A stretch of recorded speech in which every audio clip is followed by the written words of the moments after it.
The delusion of Deontay Wilder fans is just beyond the level of comprehension, I think, for any sane person. You know, I got a lot of these Wilder Night fanboys running buck loose and wild on my page because Forbes magazine did an article where they said Deontay Wilder is pound for pound number one. Okay. And what I don't get is, why do those kind of people run to pages like mine to keep posting this and keep posting this and keep asking me about it? And it comes across as if you're trying to make me like somebody who I have my reasons for not liking. That's what Wilder fans like to do. They want to try to force your like upon Deontay Wilder when you just don't like him. Go to places that like Deontay Wilder, that cater to Deontay Wilder, that suits your taste when it comes to Deontay Wilder. This is not a fanboy channel. You get told the truth over here.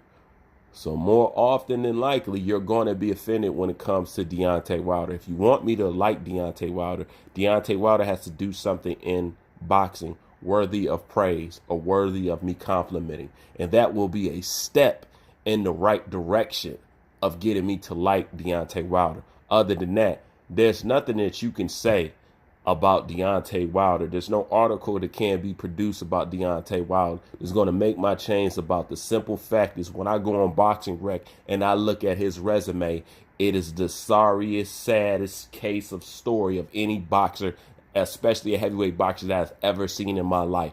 How are you going to erase his resume at the end of the day, in my mind?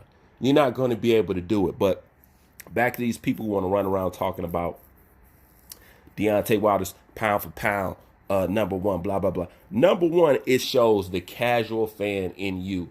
When you sit up here and you want to bring up a Forbes magazine article to me about boxing, you know how many ridiculous inside. First of all, it's Forbes magazine. Okay. That's the other thing that shows that you guys just pure casuals that either don't care nothing about the sport, you don't know nothing about it. You running around here with a Forbes magazine article on boxing. Huh? And another way that I know you guys are casual fans, are just people who flat out don't care about boxing and don't know about boxing. You name me one time you seen a heavyweight boxer on the pound for pound list. It doesn't happen. Like I said, it exposes that you are casual. Never at no time is no heavyweight on the pound for pound list. Pound for pound is for people's under the heavyweight to give them some attention and something to argue about.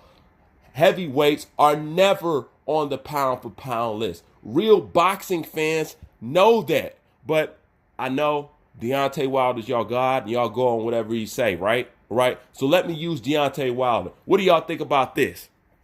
There it is, right there. Deontay Wilder says himself he doesn't believe that he should be on the pound for pound list. Why? Because even in his own words, generally, heavyweights are not on the pound for pound list. Okay? So you guys run around barking up all these trees talking about pound for pound, number one, pound for. It's Forbes. It's not like it's Ring Magazine. You know what I'm saying? Or anything close to it. This is a Forbes magazine. And even worse than that, heavyweights are never on the pound for pound list. Never.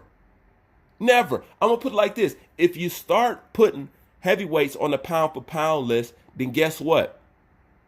The number one pound for pound is always going to be a heavyweight. It's always going to be a heavyweight because he can knock everybody out. And that's what makes it even more silly. Pound for pound is about skill. This is the most unskilled boxer that we got in the game today.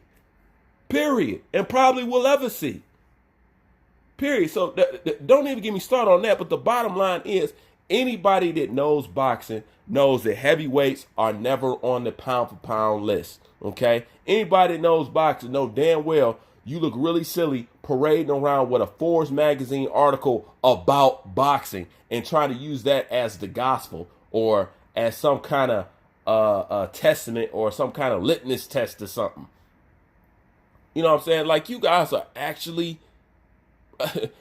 pathetic ain't even the word. The level of delusion and the level which you're willing to go to make yourself look just blind, deaf, and dumb is beyond me. Every time I think Wilder fans has reached a level which they can't sink no lower in stupidity and humility, you guys do it again. You guys up the ante every single time. Okay, so let me be the first to tell you, in case you don't know, nobody who knows boxing or take boxing seriously or that is familiar with the sport ever puts heavyweights on the pound for pound list. Okay, so we don't have to go over this again. Okay, and if you want to bring up some credibility, the last thing you want to bring to me is some Forbes magazine on boxing.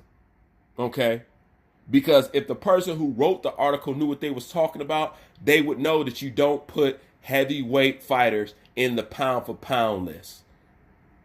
I mean, you guys are actually running around with this. You know what I'm saying? It's the same thing about Deontay Wilder's numbers. You want to sit up here and talk about, oh, Anthony Joshua turned down 50 million. Anthony Joshua turned down 50 million, blah, blah, blah. Okay, Deontay Wilder walk around, then he turn around and turn down 120 million. Then all of a sudden you don't want to talk about numbers no more. You know what I'm saying? Y'all was all up in Eddie Hearn's ass talking about DAZN and doing this. He ain't selling well. Eddie Hearn's show didn't do that well. Blah, blah, blah, blah, blah.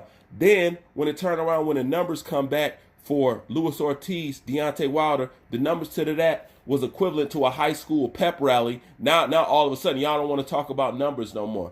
Man, Deontay Wilder constantly make y'all look stupid. Y'all constantly got to contradict yourself. Y'all constantly got to swallow mud. Y'all constantly getting clowned. There's so many videos where people can go back and just destroy you guys because you guys sound stupid from day one all the way up until now. And you guys continually, and I mean continuously, to trip over your own feet and walk around with your head stuck up your ass because you want to be faithful to a person who has done everything but what he said he was going to do. Just think about this for a second and close it. You got a man that's sitting there talking about he's been trying to unify since unifying was unifying, okay? And then you got a man, Andy Ruiz, who came out of nowhere, okay? Out of all the years that Deontay Wilder been boxing, Andy Ruiz, just for having heart and signing a contract, has surpassed and has a better career and obviously resume than Deontay Wilder right now by simply taking a fight which took $120 million for Deontay Wilder to run away from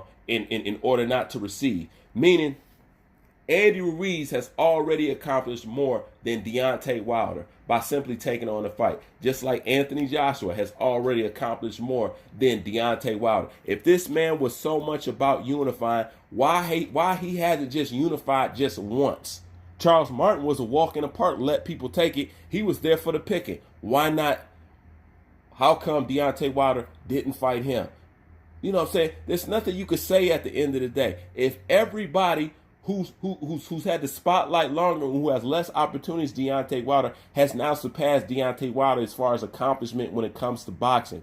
That shows that you can't be the baddest man on the planet and then the scariest pussy in the yard. That doesn't make no sense. I don't care how hard your punch is. You know what I'm saying? Ask him about his heart though. You know what I'm saying? Because to hit that hard, you know what I'm saying? He got a heart the size of a split pea. That's just the way it is, and that's just my thoughts on it. Bruce Vane, I'm out.